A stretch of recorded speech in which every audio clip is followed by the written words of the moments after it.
हरे कृष्णा। तो ऐसा कहा गया कि भगवान श्री कृष्ण को अगर प्रसन्न करना है और उनकी भक्ति में प्रगति करना है तो हमें एकादशी का पालन करना चाहिए। तो कल है पाप मोचनी एकादशी, जिसके बारे में हम अभी चर्चा करेंगे। एक समय की बात है, जंगल में देवराज इंद्र अपने अप्सराओं और गंधर्वों के साथ विहार किया करते थे। उसी जंगल में मेधावी नाम के एक बहुत ही बड़े ऋषि हुआ करते थे, जो कि वहां पे तपस्या करते थे।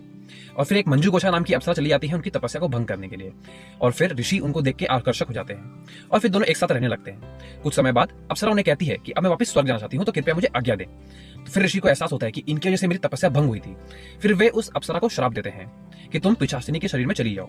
फिर अप्सरा उनसे याचना करती है कि नहीं ऋषि, मुझे वापस स्वर्ग लोक जाना है, तो ऐसा मुझे कुछ बताइए जिससे मैं इस पाप से मुक्ति पालूं। फिर उन्हें ऋषि बताते हैं पाप मोचनी एकादशी के बारे में, जो कि कृष्ण पक्ष में आती है, कि इसे आप ध्यानपूर्वक पालन करें।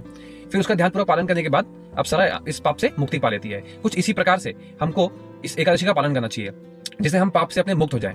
उस दिन हमें श्रवण और ध्यानपूर्वक जप करना चाहिए और एकादशी का ध्यानपूर्वक पालन करना चाहिए। हरे कृष्णा।